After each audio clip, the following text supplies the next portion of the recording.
Do you have a winning product idea and you're saying to yourself, how do I actually source this product? Because one of the most painful things I think for a lot of sellers is I have this great idea in my head. The numbers all look great in Helium 10 or Jungle Scout or wherever else you're looking.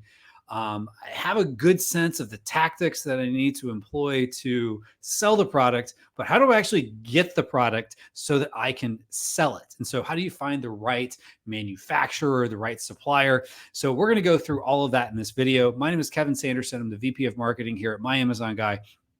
And in addition to being the VP of Marketing at My Amazon Guy, which is a mouthful there, I have been selling on Amazon since 2015. I've been sourcing products on Alibaba.com since 2015 as well. So for over 8 years now.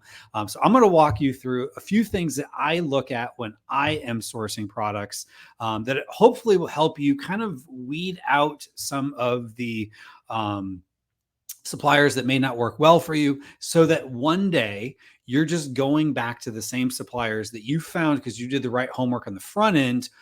So that way you've got a reputable supplier. You just send a quick message to, hey, I need another 500 units or I need whatever. And they just take care of it for you. They know what you want. They know what you need. So we're going to go through all of that here in this video. So I do like to use Alibaba.com, and I'm going to show you that here by showing you my screen.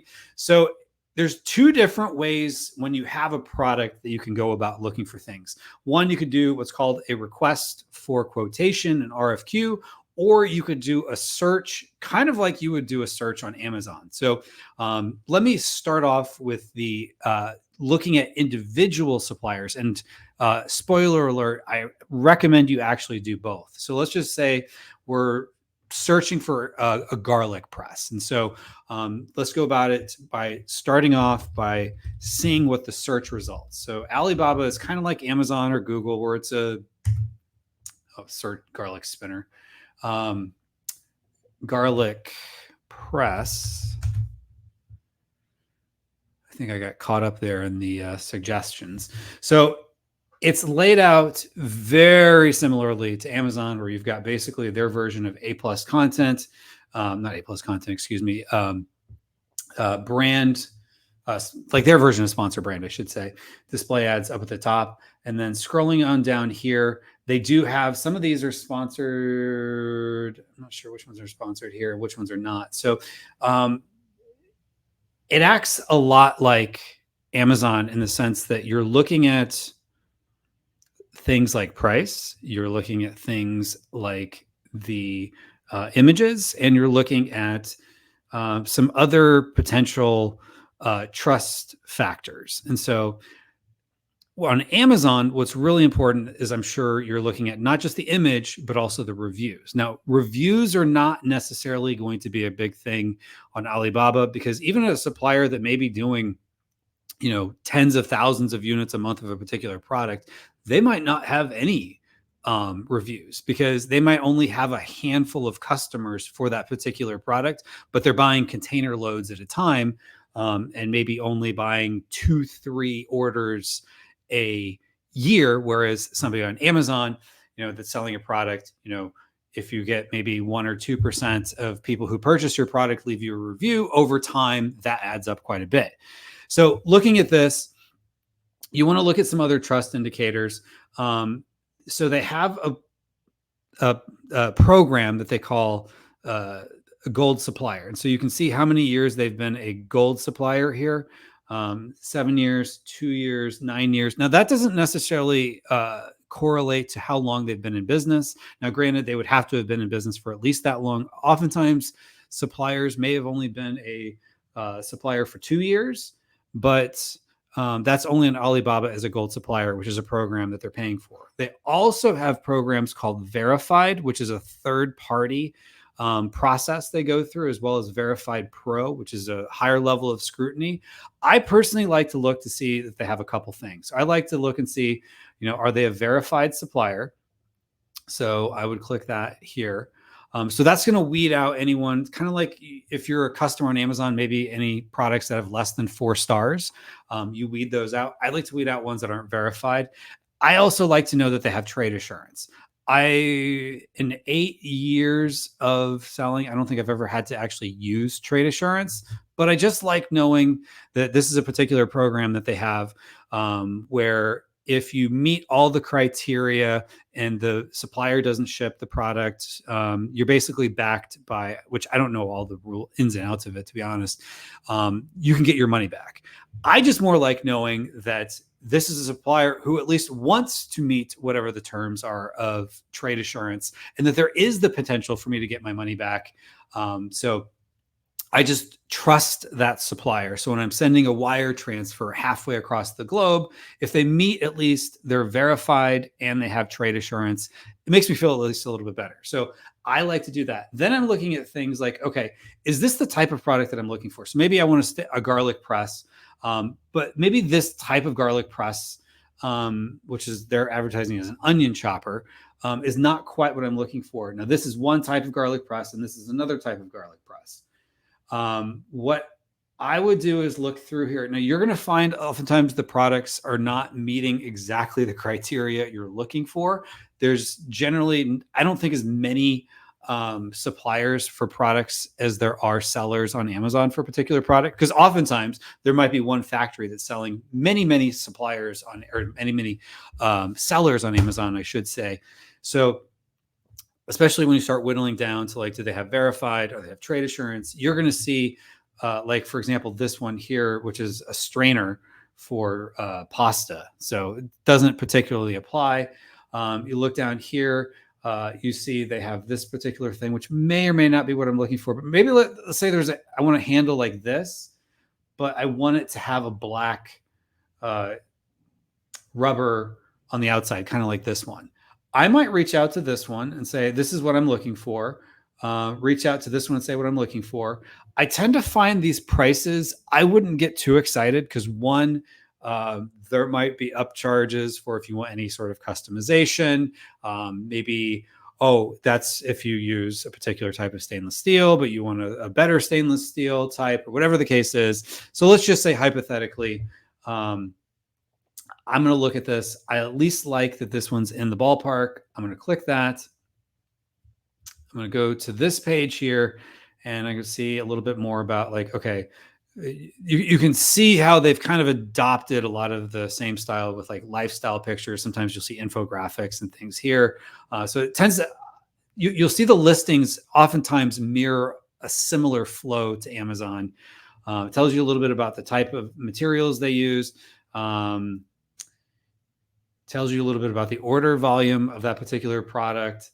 Scrolling on down here. Now, the thing I keep in mind is I am less interested in the actual product I'm looking at and more the potential of the supplier. So this particular supplier, they've got reviews, which I don't necessarily worry too much about reviews. Now, what most people may not realize here is this is saying this is a pro buyer. So this is a buyer who's been around for at least a little while. My account is a pro account. I'm not even sure what I did to qualify for it, but I did. Maybe it's just how long or number of orders I've had, or whatever the case is. But at least someone who's, a pro buyer, so they're less likely to be a fake review, has left a review for this particular product. Scrolling down here, you see this is kind of like their version of A+ content. I like to also see that they have certifications. Chances are I have no idea what those certifications actually are, but at least they have something. They've had other people come in and look at their factory, and they have a building. Okay, good. They have a building. You can see, like, kind of behind the scenes, like, okay, there's a little bit of their manufacturing process. You don't have to know exactly everything. You can ask more questions once you start a conversation. But what I'm looking at now on this page is, are they at least in the ballpark of what I'm looking for? I can always ask, do you have something more like this, and send them a picture of what I'm looking for. Like, oh, okay, they've worked with other people in the past, because at least they've gone to trade shows, and it looks like Western folks, whether they be from the US or UK, Canada, Australia, or wherever, have taken pictures with them. Oh, they've got, social proof. So at least they're trying. Sometimes this is actually a pretty good listing. Not all of them are as well done as this, which is totally fine.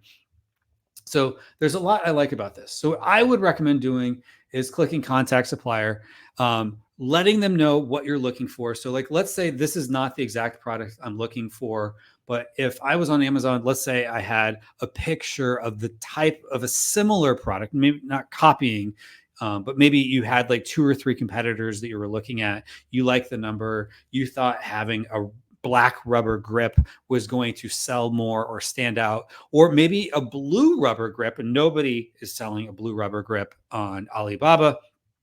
You could add that those pictures when you contact them and just let them know, here's the things I'm looking for. I want to make sure it has this 304 stainless steel. I want to have custom packaging and things of that nature. And I would probably throw in a few details, like, can you please send me a catalog?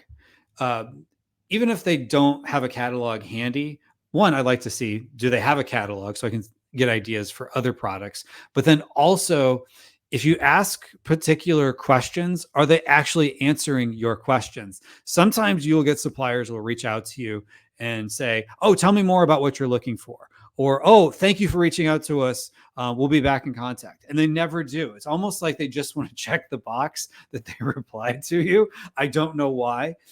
So when you're starting to get responses, both when you contact suppliers individually and when you do an RFQ, which we'll get into here in just a second, you want to look and see, are they providing any sort of value to the conversation? And so you'll know quickly, even if their English is broken, that's fine. Chances are their English is better than your Chinese, although some people watching this may speak fluent Chinese or write fluent Chinese. But chances are you're really more looking for, do they at least have a helpful tone? And or are they just trying to rush you through to get an order or to get a sample, or are they at least, keeping the conversation going? And so, what I also would recommend putting in here is, which I'll show you when we get to the RFQ, is just mentioning, I'm looking for, and you can create a template to copy and paste, but I'm looking for a long-term relationship with a supplier that we can work with, for years to come. That way, they're not looking at you as just someone who's some tire kicker, fly by night. One thing about Chinese culture is they're a little more formal in how they do business than American companies. I think America, we've kind of become more business casual, which I love. But in China, I think they're a little bit more formal. This is my perception anyway. And one thing that's very important to them is this term called guanxi. Guanxi basically means like relationship. So your relationship capital is very important to you. So just telling them that you're someone who's at least interested in them makes you seem like a better buyer, which you do, I think, want to look like a better buyer, so that they're more likely to want to work with you. And the more they want to work with you, I think the more they work with you on terms and pricing and things of that nature. So then the other option of what you can do is do an RFQ. So let's just real quick go through the RFQ. So if you just go to rfq.alibaba.com as in request for quotation, and let's just put in garlic press. And then click get quotes now. You put in the quantities that you want, what you're looking for. You can ask it to generate with our smart assistant. I was playing with this earlier. Sometimes it doesn't make sense. Like, this is completely different dimensions of what I was seeing before, but at least it gives you a framework of, okay, material. So maybe you say you want 304 stainless steel, but you could still write out, you can discard that and still write it out. So you could say like material 304 stainless steel, which I won't bore you with going through all of the details, but tell them a little bit more about what you want. Put in there, you're looking for a long-term relationship. Say, if this is something you're looking for, please provide, I recommend saying, I would like DDP shipping. Please quote with DDP shipping, which is destination duties paid, which means you're basically door-to-door shipping to wherever your address is. And if you're not comfortable giving your address, they can look it up with city, state, and zip code or postal code or whatever the case is if you're not in the US. And then if you have any images, I wouldn't use the generate image feature when I was looking at earlier. I guess it could give you some ideas, but I would have your own images that you upload here. And then you can decide whether or not you want to share your business card, which is your contact information. I usually don't initially.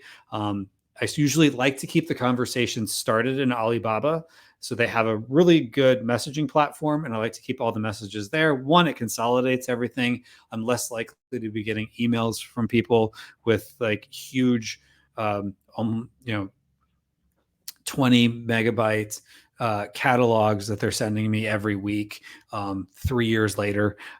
So I like to keep it at least to narrow down who I want to interact with. I like to keep it in Alibaba. Then once I start narrowing it down, who are like, you know, if I've got 15 different companies I'm looking at, maybe I'm down to my top 3, maybe then I might move it to WhatsApp or something like that.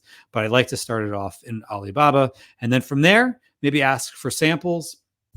The one thing I will say with samples is, the samples they send you initially are probably going to be the highest quality you're ever going to get. So if you don't like the quality of the sample, not that maybe a detail was a little different, but that the sample is like, you know, banged up or whatever, and it doesn't look like it was necessarily because of, you know, in shipping, just note that that is probably the highest quality you're going to get from some factories. Some are really good about working with you, and it could just be a mistake. But if you don't like the quality of the sample, you're probably not going to like the quality of the order, and that could have an effect on your reviews down the road. So we hope this was helpful. If you did find this helpful, please smash that like button, as they say, and subscribe to our channel so you get more tips on growing your business on Amazon and beyond. And thank you for sticking around in this video. My name is Kevin Sanderson, VP of Marketing at My Amazon Guy. Take care.